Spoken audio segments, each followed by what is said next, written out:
cloud. Good evening, everybody. Today is Earth Day, April 22nd, 2021. And I have with me today Shahir Masri and Athina Similaris, who were both on the road for climate in 2019. Oh, I've got a bio for Shahir. I know Athina is a high school teacher. She can tell me I don't want to. Shahir is a environmental pollution scientist at the University of California, Irvine, where he works on air pollution exposure modeling and climate change communication research. He is author of the book Beyond Debate, Answers to 50 Misconceptions on Climate Change, and a contributing writer for The Hill. I think he's working on a second book right now. He co-founded the National Outreach Project On the Road for Climate Action, which empowers everyday people to help solve the climate crisis through community outreach and education across all 50 states. This evening's we'll be hearing about Shahir's adventure. I encourage you not to listen to him as the other. Listen to the potential you have for your own Earth-related adventure. I hope listening to how Shahir made his many months-long adventure can inspire each of us to our own version of direct encounter with the natural world. This could be anything from a Saturday hike in the mountains, noticing the flowers around you when you walk your dog, taking out that dusty home telescope and reawakening that awestruck feeling when you look through the eyepiece, or an adventure further afield. I think, hello, Shahir. How are you doing? How are you and Athina doing today? Doing great. Thanks so much for having us. Yeah, so today is Earth Day, and we wanted to do something special. And I'll just say something that I'm passionate about Earth Day because of something that awakened within me from reading David Abrams' book, Becoming Animal, because being aware that everything is connected. And if there's less forms of life, which includes the abundance of the multiplicity of insect species, mushroom species, even tree species, we're less. I really feel that if there's less variety in the natural world, we have less variety in language, creativity, and problem solving.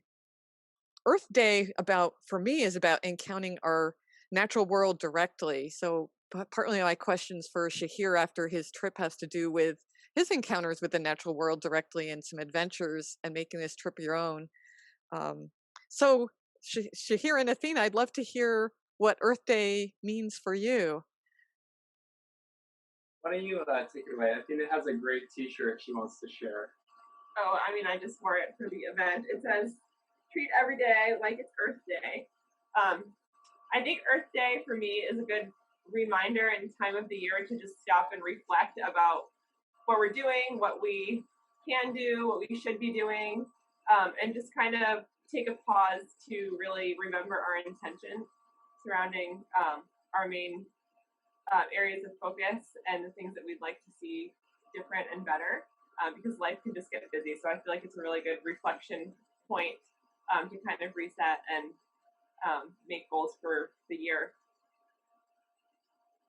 Yeah, and I agree with all that. I think Earth Day is to me, it's a reminder that we have an Earth that I guess the health of which we can't assume is great always, and we can't assume, we can't really take for granted. There's environmental crises that are facing us every day and every month of the year, and there's larger ones that are facing us, like climate change across decades. And Earth Day for me is a reminder that we need to really prioritize the health of our environment, and that humans are interrelated with the environment. It's not some separate abstract entity that we get to visit and then walk away from. We're intimately related to the environment and depend on the environment. So I think it's a great day to try to, shine a light on those issues, and hopefully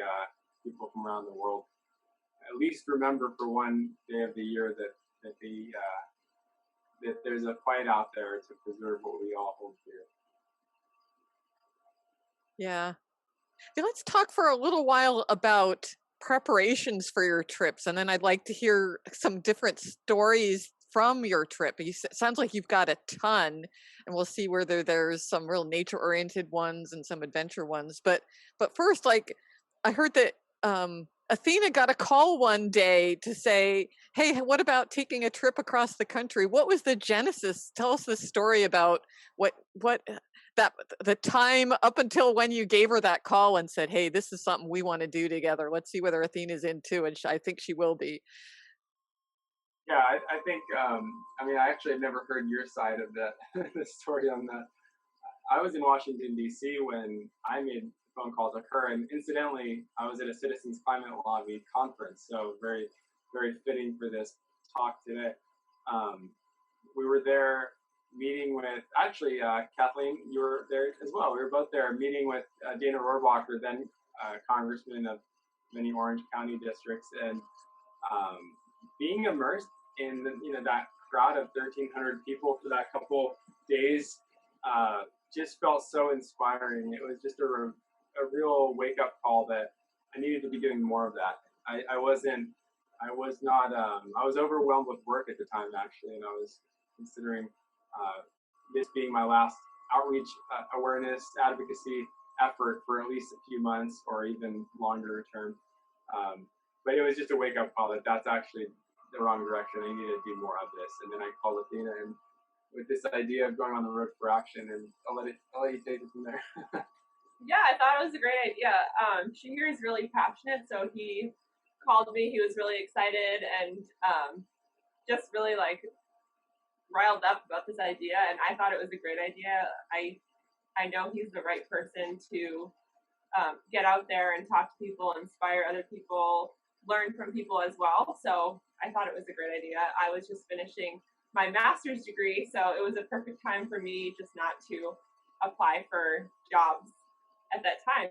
So we decided to start to plan it. Right. I hear there's like that sounds like there is a commitment to it. Like once you spoke to each other about it becomes real and it's like, okay, we can make this happen. But like I think something so many of us worry about is how do I get a break from my job? Can I pick up where I left off when I come back? What was that like?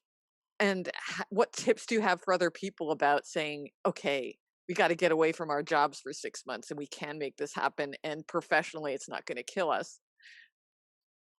I definitely think. Well, so you just finished grad school. You were saying. For me, I was working at UCI, University of California, Irvine, and as a researcher.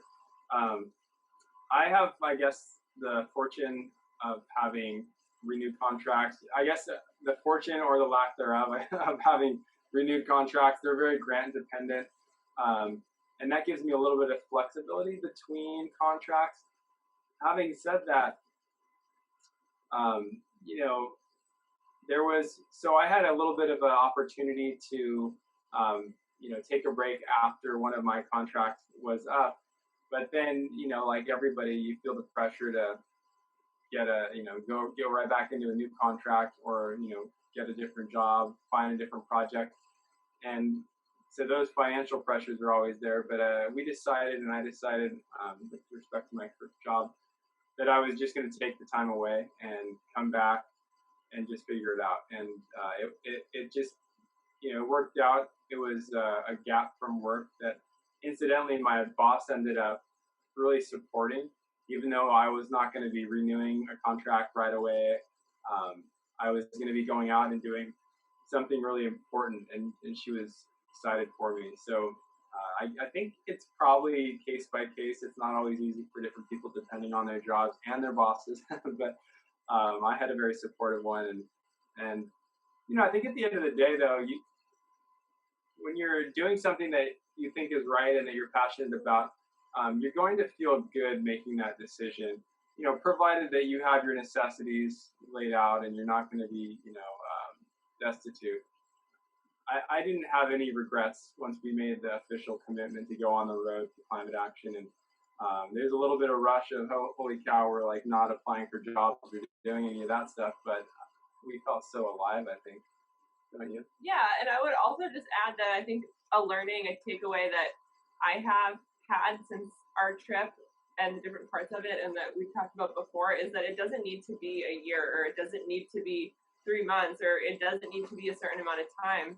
You can take a week and maybe do a local version of an outreach trip, or a local, 2 weeks or 3 weeks or a long weekend. There's so many ways that you can plan an outreach trip like we did. So I think that we did a lot of parts somewhere nearby, somewhere longer legs of the trip. Yeah, I think that's a really good point. And in fact, one of the things I think big takeaways from our trip was that it's a lot more efficient actually just to be local, because you're spending far less time in the car and far more time speaking to audiences and interviewing people and doing all that stuff. Right. I think one thing I heard in there was you didn't know how supportive your boss would be until you asked, and then your boss turned out to be really supportive. So that's great. That might happen for other people too. Yeah, I think so. And then talk to us about what it was like being on the trip. You probably said, "Hey, we're doing this for outreach. We're going to meet with people, but we'll get to camp, we'll get to rock climb, we'll get to hike along the way." And then from what I've heard from you, that it ended up not having as much time for you as you thought. What tips would you have about how to have room for the rock climbing and hiking and camping if other people are going to set off an adventure like that? Yeah, so that's a really good question. One way to have room is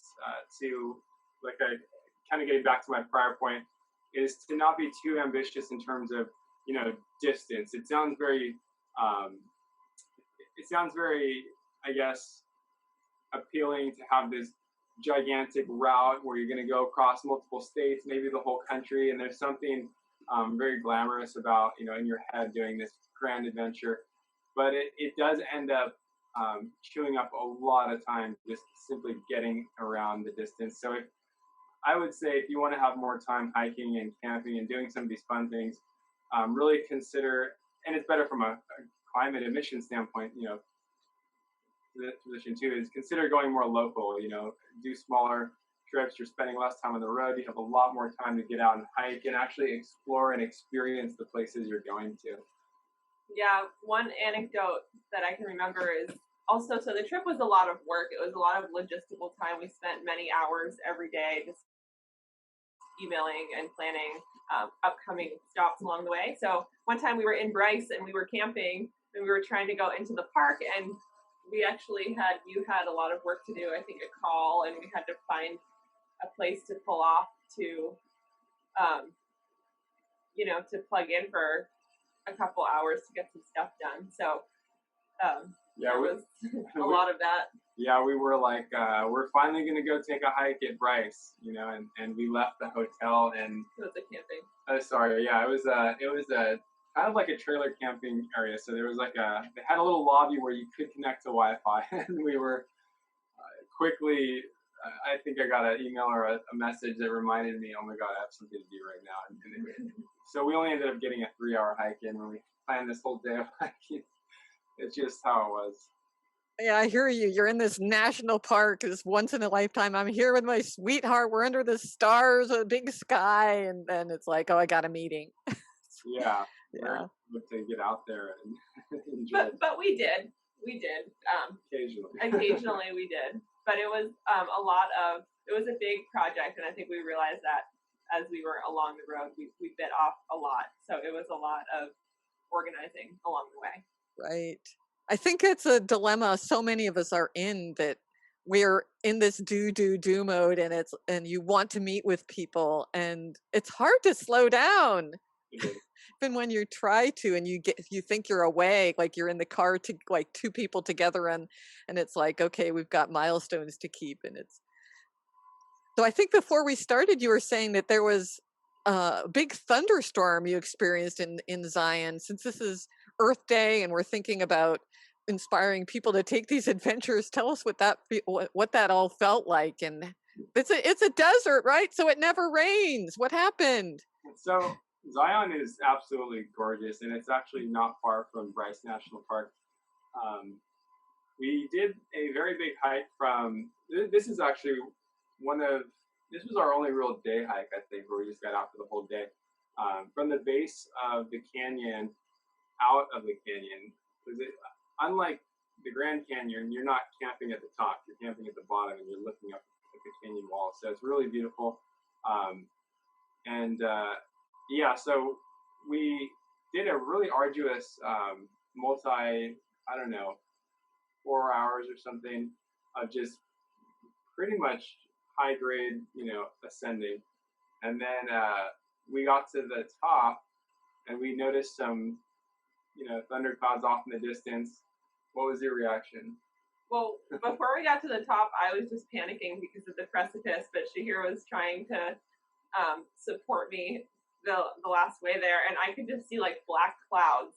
So then we get to the top, and I'm like, I don't like those. I think we should go back down. And he's all, we just got here. We should enjoy the couple minutes of the view. Wanted to have lunch at the top. Yeah, we decided not to stay very long because the clouds were rolling in. So we didn't get very far down, and there was a thunderstorm that came through, which was probably not very dangerous, but I was not very calm. Yeah, so the thunder broke when fortunately we had just gotten off the ridge, and the thunder broke and the rain started to really come down, and we found a little shelter, and the rain was just pouring like torrentially for probably 10 minutes, and the trail started to become like a really light stream just coming down, turning into a little river, and then just as quickly as it started, it subsided and it became sunny and beautiful again. It was absolutely wild. It was really cool.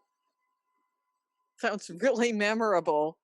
Tell us about some other parts along the road. I think you were talking about, since our love of the earth and everything, that we wanting to restore the earth and so forth. It's amazing when we talk to people and can change their minds about it. You were mentioning an experience you had in Texas where somebody, you said by the end of the conversation, you had turned a climate denier into somebody that bought your book. Yeah, I mean, it's hard to speak to exactly what perspective he brought into the interaction, but essentially we were in Texas, and this man approached us at the gas station and asked us, "Hey, what's this climate change sticker on the side of your car?" And I explained what we were doing on the road.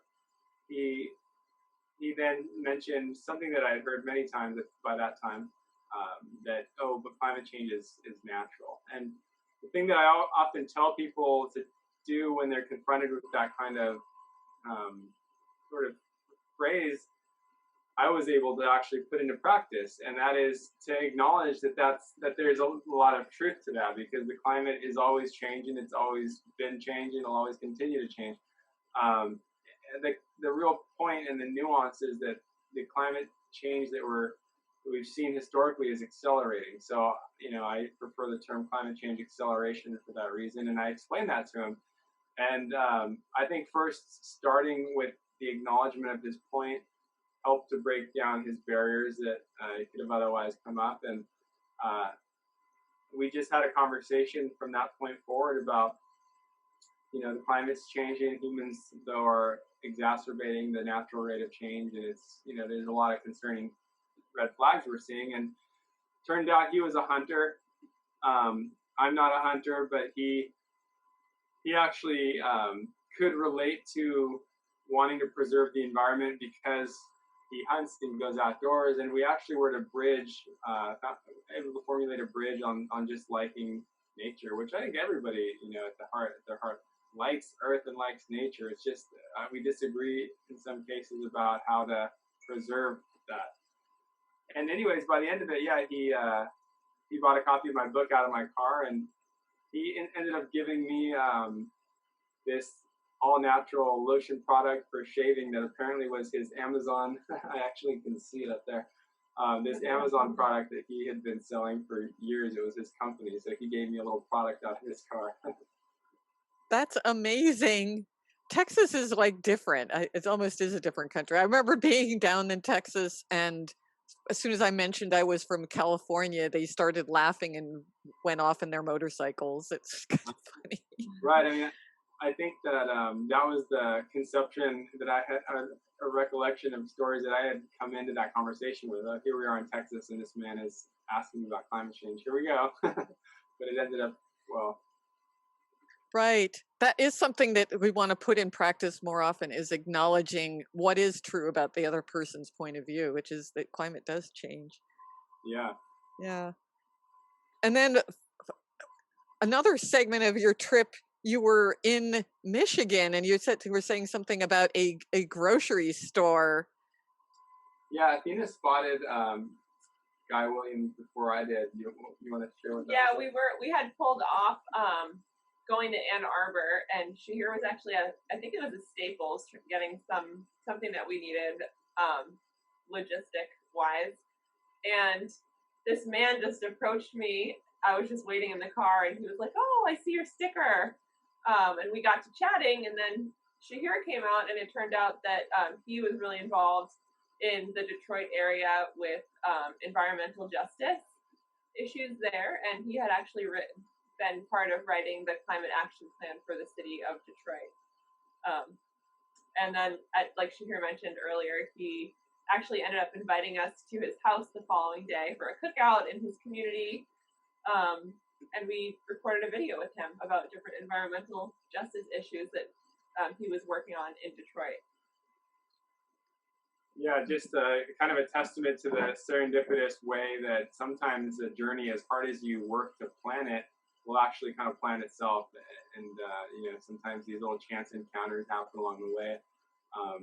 If you just kind of, I guess, take a stab at things, you might not have it all perfectly planned out, but you just hit the road and have at least a rough skeleton of things you want to do and people you're going to meet with.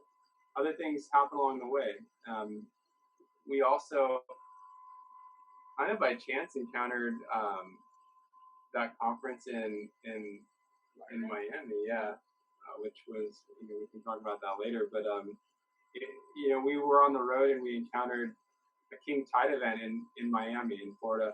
It was in Boca Raton, a little place in that area, and the tide was like you see in the news sometimes, where there's like fish swimming in the street kind of thing, and people I show those photos to in our talks, would think that we planned that, that we made sure we were right there when that king tide was coming up in that weekend.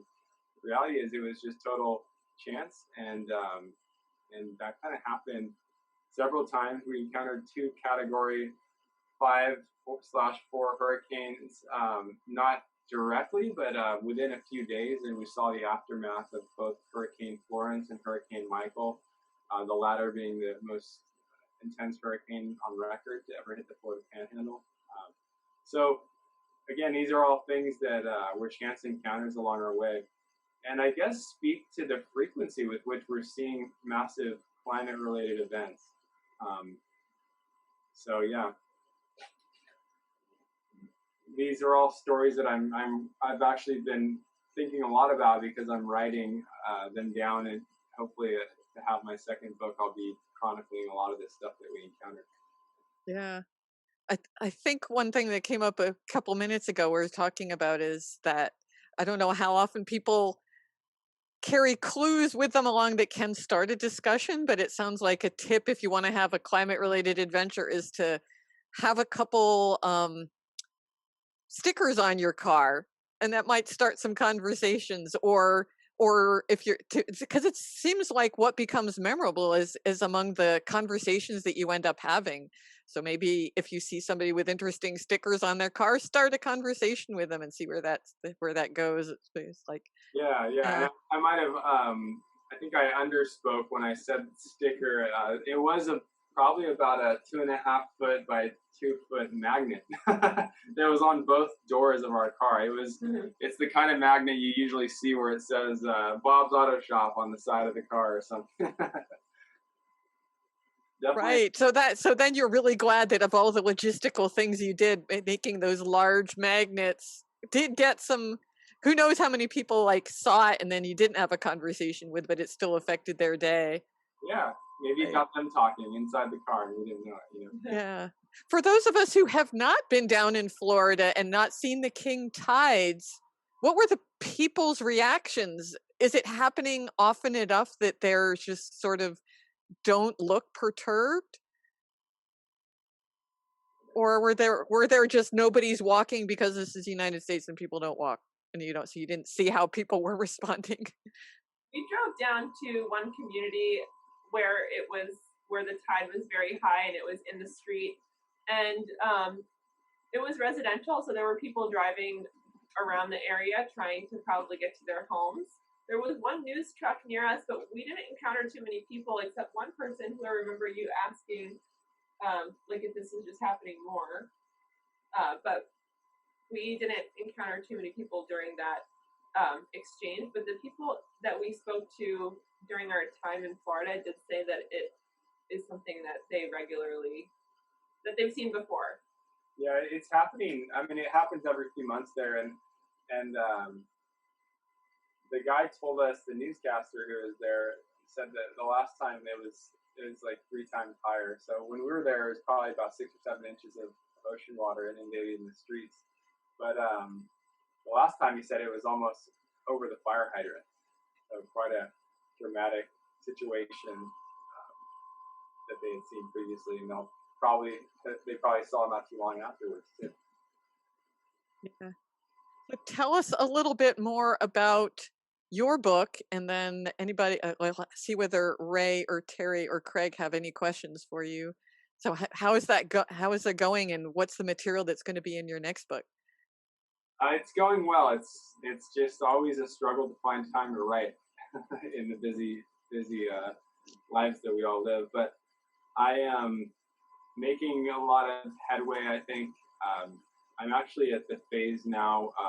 So when you're writing a book, you have to write several chapters and then write this big book proposal and try to get an agent and a publisher, and that's quite a process. So getting to that point takes some time, and I'm finally at that point. So the goal now is to hopefully interest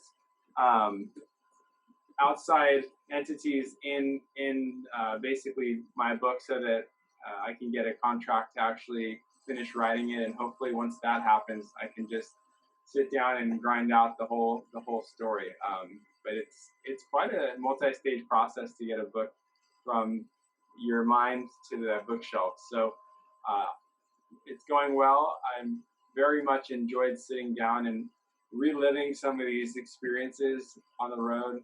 I think that there's a real opportunity to tie a lot of this together in a way that can inspire people to go either on the road or just go out into their community, or however it manifests. I think there's an opportunity to inspire people to take climate action in a creative way, and this book certainly is focused on the road. So it'd be great to see maybe the road for action become more than just this single road for action. Maybe it becomes the roads for action that other people start taking. I think that would be a tremendous,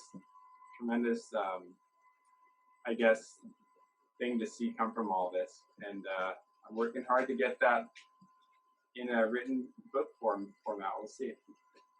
Right, I can see that happening. Like that book, Drawdown, became a movement, like get a lot of actions.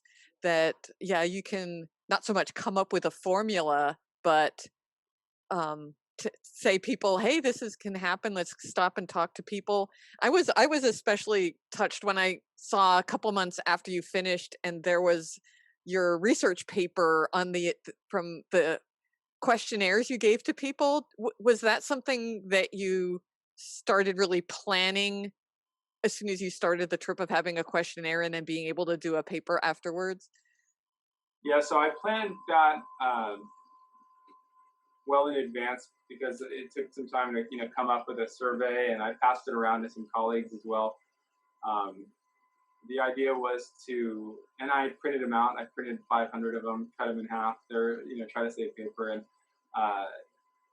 and took them on the road with the intention of really trying to evaluate, what climate sentiment looked like across the country. I thought there was real opportunity there to learn from people. As much as we wanted to share things about climate change, we really wanted to learn on this trip as well. And we did that through interviews, but also through the climate survey. So it was definitely a lot of work when I got back to not only transcribe the data into digital format, which fortunately I had the help of students for that, but then to analyze the data and do the research and writing that's involved in taking that data and turning it into a publishable paper that can be in the peer-reviewed journals. So very excited in November of 2020 when that was officially published online.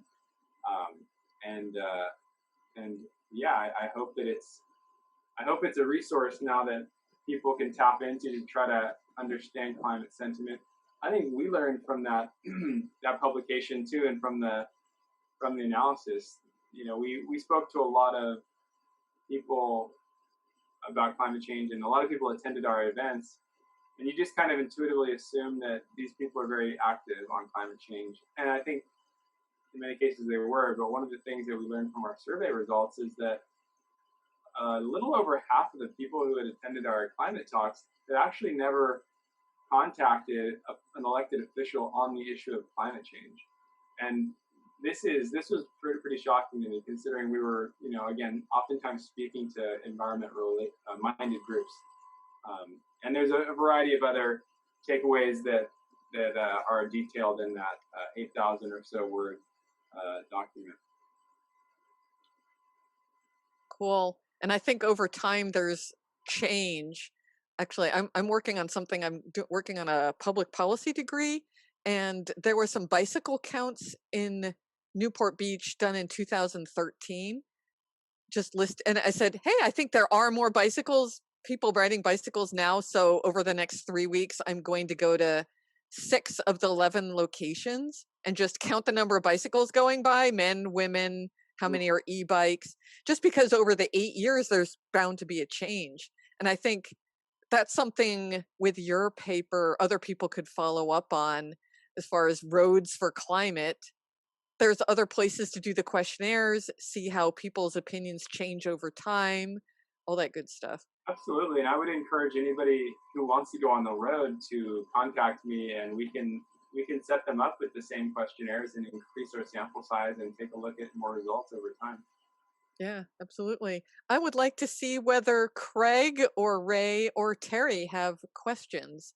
Just unmute yourself and go ahead, Craig. Hello. Yeah, and Terri will be next. Craig first and then Terri. All right, can you hear me okay? Yes, I can hear fine, Craig. Okay.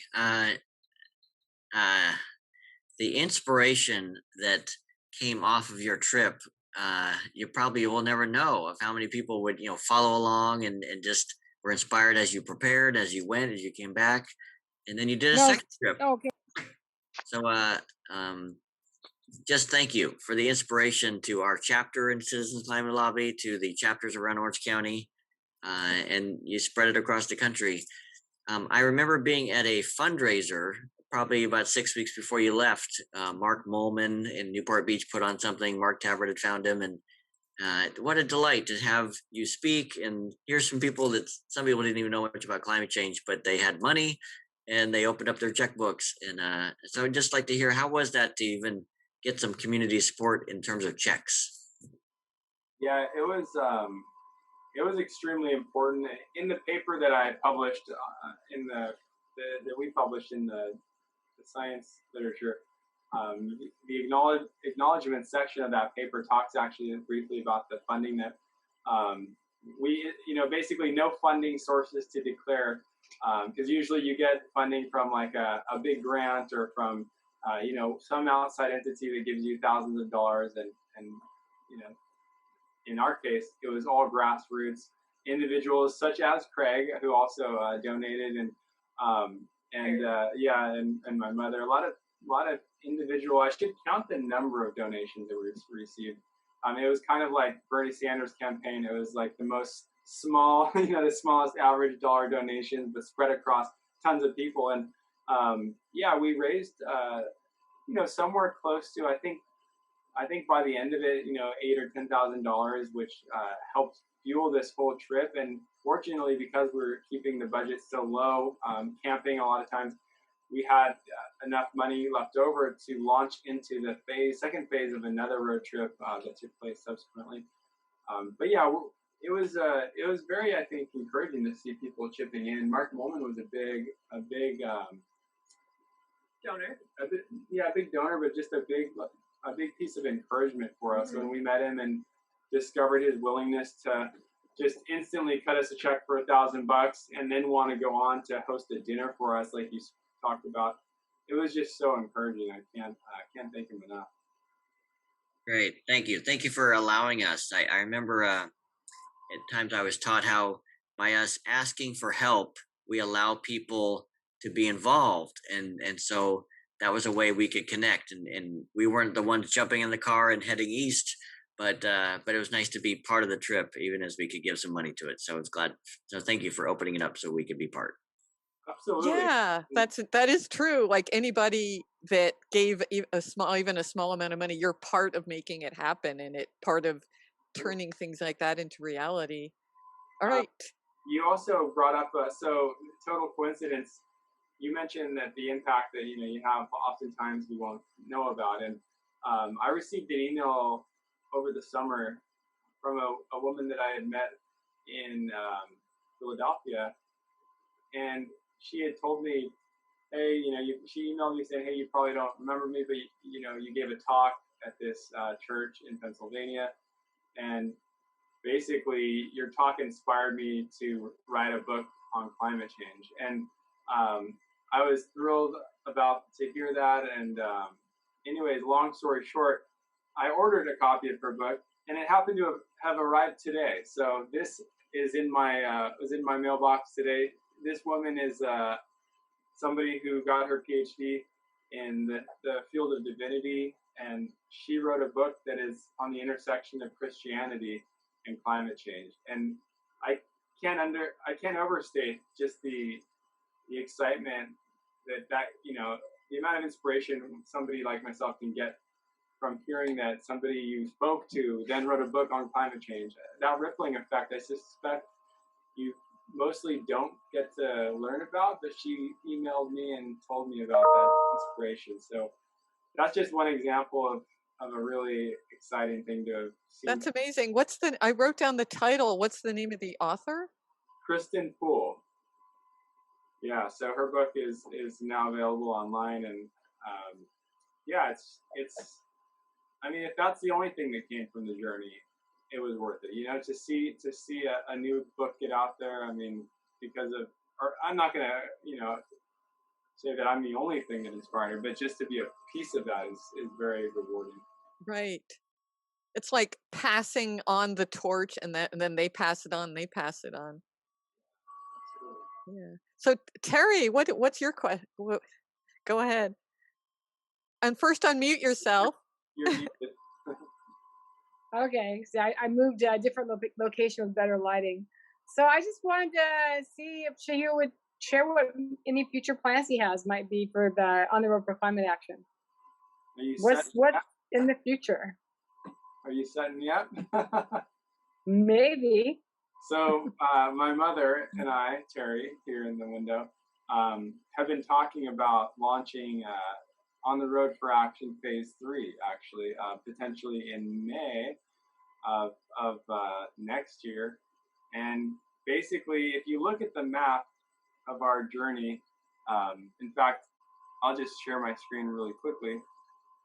This is, let's see, this should be the correct slide. Oh. It's not the correct slide. I've got 2 PowerPoints up. It's a very pretty slide regardless. Thank you. I was preparing a couple pictures just in case. It must be this. No, it's this one. Okay, so if you look at our journey, this was our original, these were our original 2 routes. So this was our first route here going across the country. And then this was our subsequent route. So my mother and I are talking in May, and by the way, she is officially retiring, so she'll have more time, about taking a middle route through the center here of the country where we have clearly left out. And this happens to be where a lot of agriculture is. So the idea here would be to hit a lot of these states, which, for one thing, tend to be less accepting of the idea of anthropogenic climate change, but also we would try to interview and focus the tour around interviewing farmers and hearing the farm-related story, the agricultural story as it relates to climate change in the country. So that's kind of the idea behind the third phase of climate action, and couldn't be happier to have my mom share interest in wanting to come on the road with me like that. So more to come. More to come. More to come. I don't know how many times I can leave my work to go on the road either. So, but I'm going to do it as much as I can, I guess.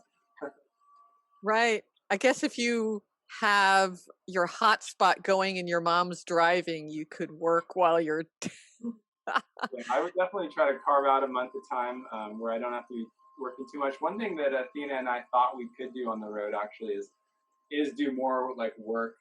Like, oh, we'll just do some work and then we'll be on the road. It was just absolutely not the case. A lot of dead spots where there's, even with a hotspot, there's no cell service or anything. And then the other thing we realized is if you're trying to blog and keep people in the loop as you're going across the country, that basically takes up a lot of your nighttime writing time and things like that. So there's virtually no time to do anything other than the road for action.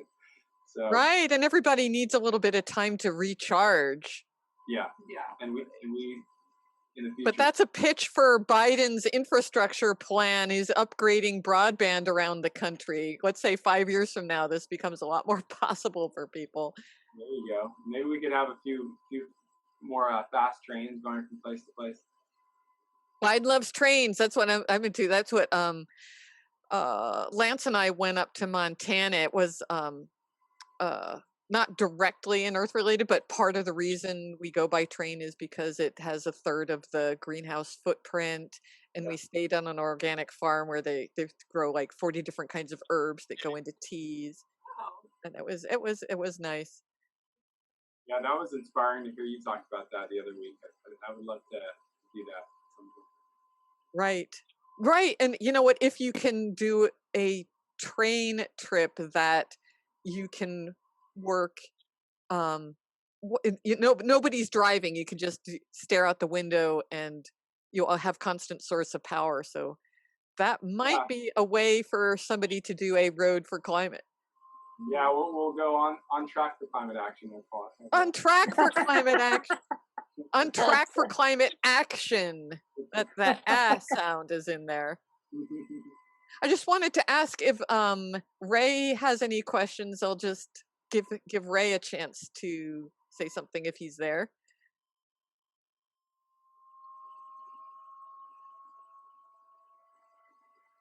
And if not, we do have a question in the social media chat that popped up, but we'll. Right. Ray unmuted, but I don't hear anything yet.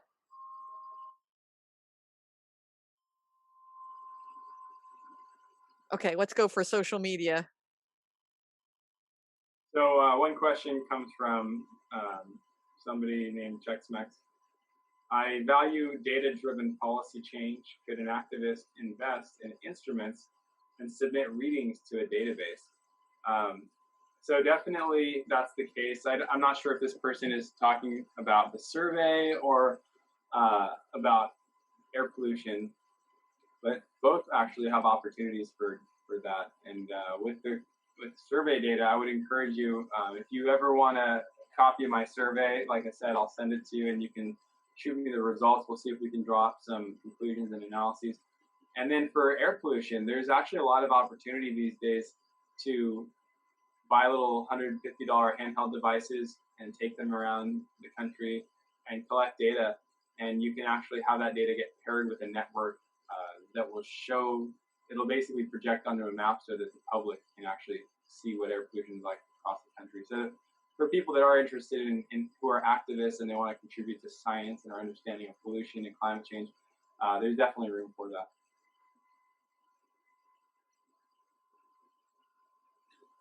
And I think there's probably more and more ways for educators to be on the road. I mean, if some of the astronauts tied in projects to high schoolers and through elementary schoolers, that Athena could find ways to keep students involved and come up with projects and share that with as an educator on the road too.